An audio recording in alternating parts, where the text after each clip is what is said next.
बहू, तुझसे एक बात पूछूं? जी माँ जी। कल रात दीपक क्या कुछ लेट आया था ऑफिस से? वो क्या है ना, मेरी आंख लग गई थी तो मैं जान नहीं पाई कि वो कब आया। जी माँ जी, वो ऑफिस में ओवर टाइम करना था ना, तो इसलिए लेट आए थे कल रात को। बहू, जरा एक बात तो बता, कल रात जब मैं पानी पीने उठी थी ना, तो तेरे कमरे से दीपक के चिल्लाने की आवाज आ रही थी, बहुत तेज तेज। वो किसी बात पर गुस्सा कर रहा था तुझ पर। बात क्या थी? क्यों गुस्सा कर रहा था वो? पता नहीं माँ जी, ऐसी तो कोई बात नहीं है।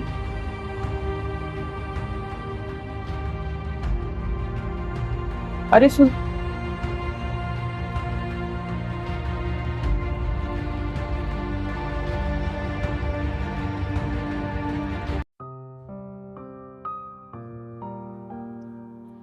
अरे माँ, आप यहाँ क्यों बैठी हैं? बेटा जरा इधर से आना। क्या हुआ माँ, बोलो। बेटा, जो कल रात तुम पर गुस्सा कर रहा था, किस बात पर? क्या मैं पूछ सकती हूँ? अरे माँ, वो काम की टेंशन थी और ओवर टाइम करके इतना थक गया था ना, इसलिए गुस्सा निकल गया उस पर। बेटा, मैं तुझे एक बात साफ साफ बता देती हूँ, पहली और आखिरी बात मुझे समझा रही हूँ, वो इस घर की लक्ष्मी है, तेरी लक्ष्मी। अगर तू अपनी पत्नी का अपमान करेगा, उसका अनादर करेगा, उस पर इस तरह गुस्सा करेगा, चीखेगा, चिल्लाएगा, तो तेरे हाथ में लक्ष्मी कभी नहीं टिकेगी, चाहे तू कितना भी कमा ले, दिन रात एक कर ले। और एक बात बता बेटा, ओवर टाइम तो तू पहले भी करता था, लेकिन माँ के ऊपर तेरा गुस्सा कभी नहीं होता। अरे माँ, मैं आपके ऊपर कैसे चिल्ला सकता हूँ? आप तो बड़ी हैं उम्र में। जैसे तू अपनी माँ की इज्जत करता है, उनका लिहाज करता है, वैसे अपनी पत्नी की इज्जत करो और उसका भी लिहाज करो। क्या क्या तू उसी इसीलिए कर रहा है, उस पर अपना गुस्सा निकाल सके?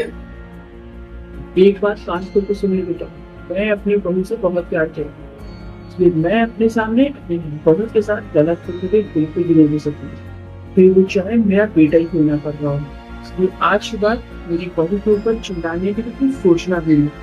अभी तो मैं तुम्हें सिर्फ नहीं समझा रही हूँ, तेरे हाथ से भी समझाऊंगी। समझ गया माँ। माँ, आप सही कह रही हो, ऑफिस का टेंशन था और मुझे उसके ऊपर चिल्लाना नहीं चाहिए था। इसमें उस बेचारी की क्या गलती हो गई माँ। आगे से ध्यान रखूँगा। थैंक यू माँ, मुझे समझाने के लिए, वरना मैं तो ये गलती बार बार करता। शायद इसीलिए लोग कहते हैं कि घर में बड़े बुजुर्ग का होना कितना ज़रूरी है। सॉरी माँ। माँ जी, आपसे एक बात पूछूं? माँ जी, कई दिनों से इनका बिहेवियर कुछ चेंज लग रहा है, क्या आपने इनसे कुछ कहा है? हाँ बेटा, समझाया था। वो क्या है ना बेटा, हम अपनी बेटियों को तो बहुत अच्छे से समझाते हैं बचपन से ही, कि बड़े होकर उन्हें कैसे रहना है, अपने ससुराल में कैसे रहना है।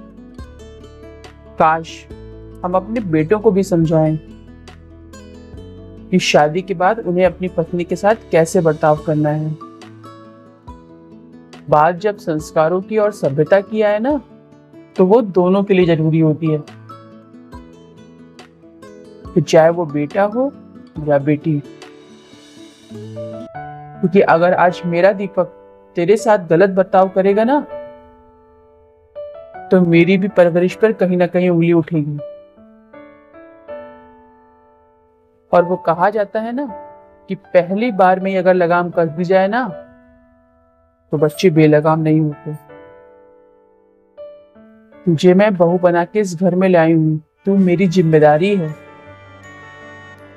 और तेरे साथ मेरे ही घर में, मेरे ही आंख के सामने गलत हो, ये मैं बर्दाश्त नहीं कर सकती, चाहे वो मेरे बेटे की ही गलती क्यों ना हो। थैंक यू सो मच माँ जी। भगवान करे आपके जैसी सास हर बहू को मिले। घर तभी घर बनता है जब हम एक दूसरे का दर्द समझते हैं, ना कि गुस्सा निकाल के। बीवी पर गुस्सा करना आसान है, लेकिन उसके आंसू संभालना बहुत मुश्किल। रिश्ते गुस्से से नहीं, समझ और प्यार से बनते